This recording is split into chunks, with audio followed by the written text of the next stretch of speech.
I'm Lee Moore. I'm Rob Moore. And this is the Chinese Literature Podcast. Rob, what are we looking at today? Well, it's actually good that we're talking about this today because we've mentioned it in multiple podcasts and many more discussions. We haven't actually talked about it formally. To be honest, it lingers over everything in Chinese literature, I would say. It actually does. I think it really does. This is probably the most famous story in Chinese literature. I don't know if it's the most. That's pretty competitive territory you're putting it in. Well, who would you put it ahead of it? I don't know. That's a good question, actually. I don't know what story I'd put ahead of it. But the story we're talking about is alternately translated The Peach Blossom Spring or The Story of the Peach Blossom Forest. In Chinese, it's Tao Yuanming. And it's written by Tao Yuanming. He's a poet from the field and garden branch of early Chinese poetry. It's a particular genre of prose and poetry that is focused specifically on kind of nature. It comes out of, I would argue, sort of Taoist thinking about things, and he has lots of elements of Taoist thinking within this particular story that we're going to read, Peach Blossom Springs. The story was written in 421, or around 421 AD.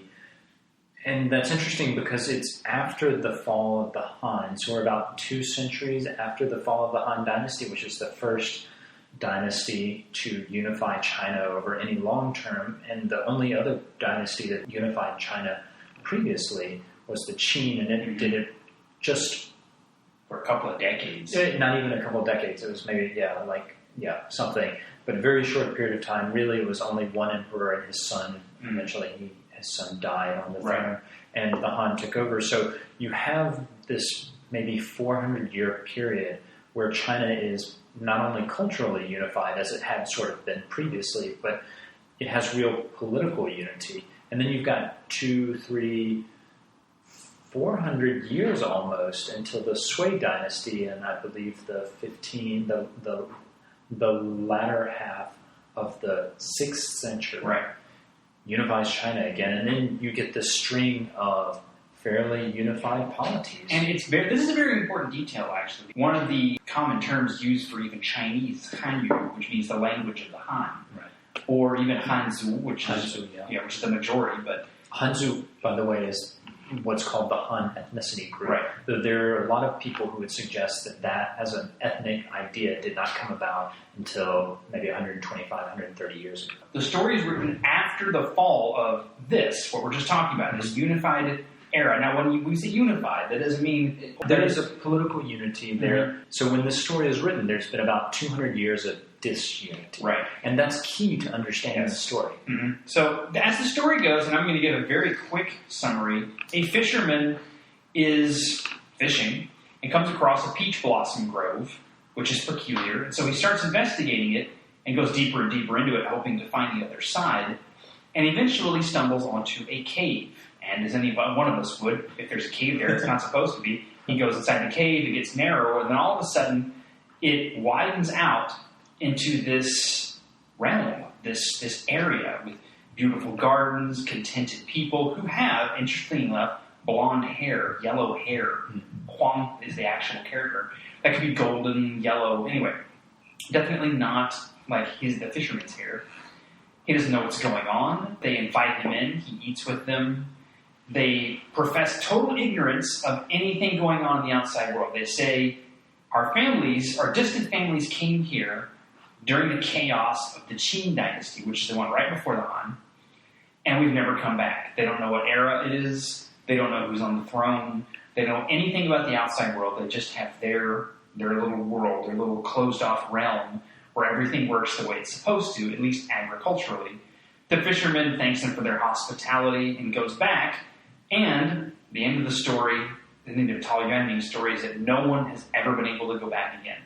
The fisherman, he doesn't really understand this, but the people within the cave try and tell him, hey, this is one of those things, you really shouldn't go back to the other world. It's not that great. And the fisherman, he does go out and he tries to tell people and he tries to find his way back. And each time he tries to find his way back, he just keeps getting lost. And he tells someone else, and this kind of official figure tries to find his way there, and I believe he dies on the journey. One of them dies, yes. I think that's one of the last lines. Yeah, and this is very much a kind of... So this whole story is very, as I mentioned earlier, informed by Taoism. Mm-hmm. And this idea that trying to do something won't ever get you there. It's only by not trying that you're actually going to achieve something. It kind of plays into this Chinese idea of Wei, which is the doing of not doing something. And that's a very fraught phrase. It's been translated and interpreted, I don't even know how many different ways. But the basic gist of it, as with most texts professing some connection to the Tao, is not in figuring out what works and then doing it. It's figuring out what's already working and simply joining it. Right. And what's interesting in this story is that, and I don't know if you'll agree with me, but when I read it, there's nothing here that would strike me as obviously utopian. And it is usually couched as a utopian story, but are there any details where you go, oh yeah, that reads like a perfect world?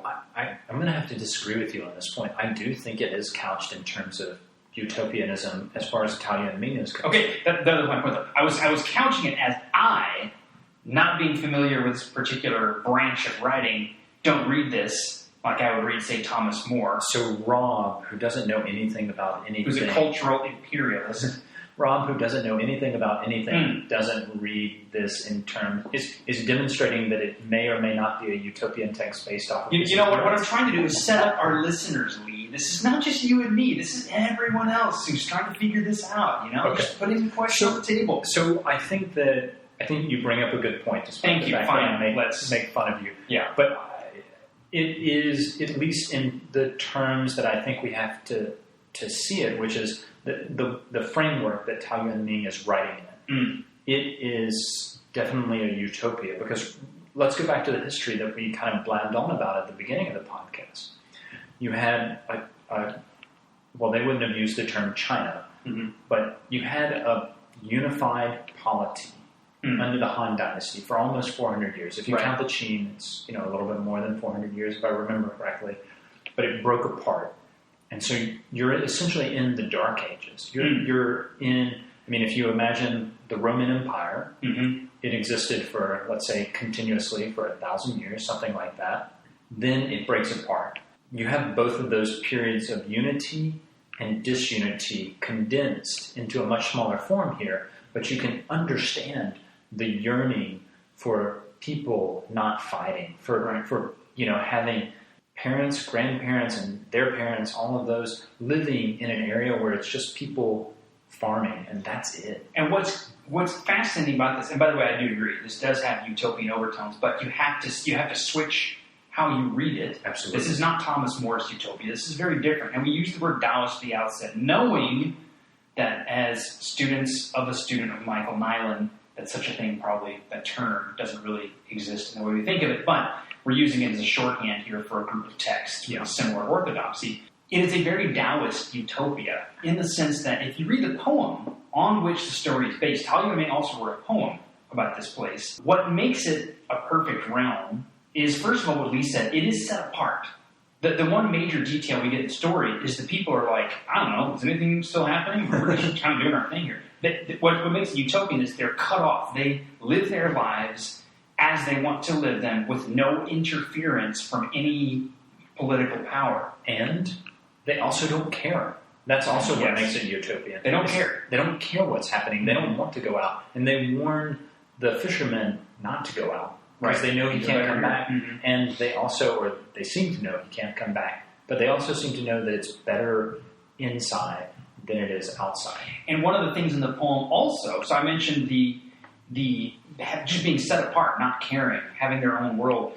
The other aspect of this, and this is the aspect I would suggest is more Taoist, is that everything happens according to the seasons. They live with their crops, with nature. There's total harmony between nature and people in this place.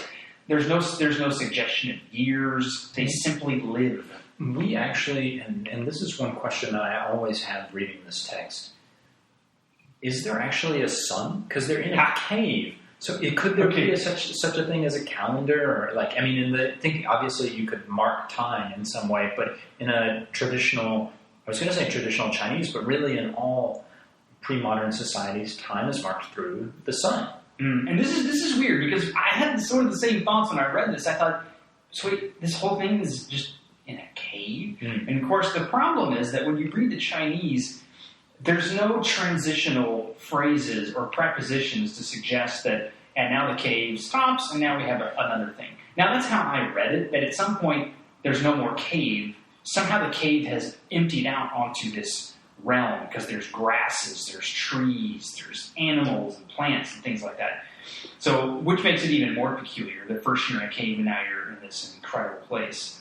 But what's most important is that you have to pass through what amounts to sort of a portal into this other place. Can I give you can I play the Freudian here? Please, you always do this. I know. Lee will go to his grave saying he's not a Freudian, and every time an opportunity comes up, that card goes on the table. I'll say it again. I'm not a Freudian, but did you find it weird that the fisherman is passing through this narrow passageway and then comes to this kind of blissful place where nothing's wrong? I did not know. Isn't this essentially a womb story? No, because unlike you, I'm really not a Freudian. Well, it's an actually interesting question, because Chinese fiction, by fiction I mean both the actual genre, but also any sort of non-real story, has a long tradition of very subtle, and sometimes not so subtle, dirty jokes and details that are intentionally sort of, nudge, nudge, wink, wink sorts of things. So it's entirely possible that it's meant to look this way, because he can't go back. There's no way to go back. He's already been through there, right? But I don't know. I guess I didn't really put that together. You're not thinking about dirty things. I'm not thinking about dirty things like Lee is. That's just, my tastes are more pure and aesthetic. And I mean, if I could, the fisherman who, let's go with another sexual metaphor right there, he's casting his line about and he randomly swims up the hole. Oh my gosh. And his ideas develop, and he doesn't want to leave, or he wants to leave, but he's advised not to leave. He leaves, he can't get back in, and something bigger tries, a state official, a big head honcho tries to get back in, but can't ever find the place to get back into. So Lee's reading this entire thing as an allegory for birth. I'm going to not do that. I think it is a kind of birth, though. I really do. Okay, so here's my question. What's to be gained from reading it that way? You could read it a lot of ways, but why read it that way? What's the point? What's the point of reading anything?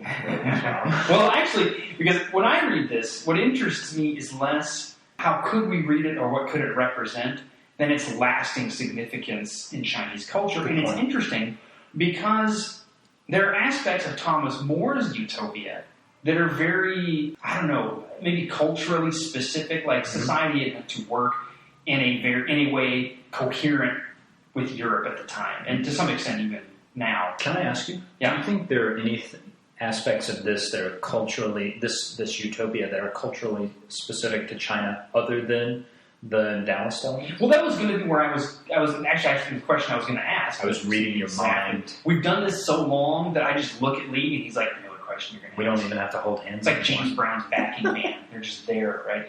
The thing that's interesting about this is that, like you said, there's not much to make it culturally specific, which may be one of the reasons for its lasting significance. Because when you're living in a place that you're frankly just tired of, for one reason or another, finding a story about a realm that is completely cut off from all the rest of reality as we know it, and simply operates according to the seasons and to nature, that's an awfully appealing fantasy, right? Absolutely. I would say it kind of plays into some fantasies that ecologically oriented thinkers in modern America have. Thoreau, Emerson, Whitman, even. No, it does feel a bit like a kind of Thoreauian... It really does, it really does. And that's intriguing, because this is probably the Chinese utopian story, or at least that we know of. Yeah. And yet it's got a lot wider appeal. And I think that we'll probably do some more Tao Yuanming poems down the road. For sure. But just briefly mentioning, he has some poems that are just kind of about him hanging out outside of his hut, sweeping the leaves off, and kind of being this guy who's completely disconnected from what in that time in that location, in that time of China's history, was the only thing that you should have wanted to do, which was to be an official. And he's saying, no, I'm going to reject that. And part of what is going on here, I think, is he's got this fisherman who is the hero of the story in a sort of way, and he couldn't be any more different from an official. And he goes and discovers this place where there are no officials. That's one of the fantastic things about this place. Is no government at all. No paperwork, no bureaucracy.